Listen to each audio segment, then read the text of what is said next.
পশ্চিম এশিয়ার যুদ্ধের আঁচ এবার কলকাতা ময়দানের ক্যান্টিন থেকে ক্যাফেটেরিয়া। মোহনবাগান ক্যান্টিনের মতো একই অবস্থা ইস্টবেঙ্গলের ক্যাফেটেরিয়ারও।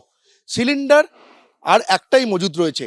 এই গ্যাস সিলিন্ডার দিয়ে যতদিন পর্যন্ত চলে রান্না হবে, তারপর কিভাবে রান্না হবে তা কেউ জানেন না এই ক্যাফেটেরিয়ার সঙ্গে যুক্ত কর্মীরা।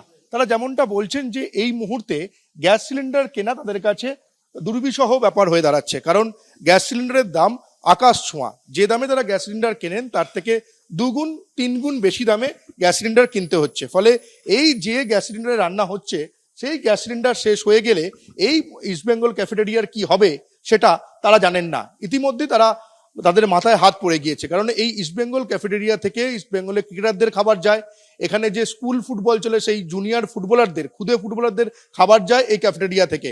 যদি গ্যাস সিলিন্ডার শেষ হয়ে যায় তাহলে তাদের খাবার সরবরাহ কিভাবে হবে সেটাই তারা বুঝে উঠতে পারছেন না। আমরা এখানে যিনি দায়িত্বে রয়েছেন তার সঙ্গে কথা বলে নেবো।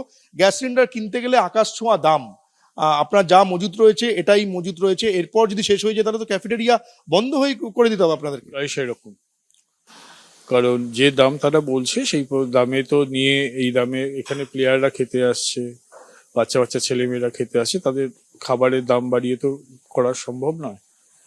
দেখা যাক কি হয়, অবস্থা খুব সংকুলন। কিনতে গেলে কত বেশি দাম চাইছে? আমরা লাস্ট কিনেছি 2400 কিনেছি, বলে দিচ্ছে যে পরে যেটা আসবে দুদিন পরে সেটা 2800। যা গ্যাস রয়েছে আর কতদিন চলবে? একদিন।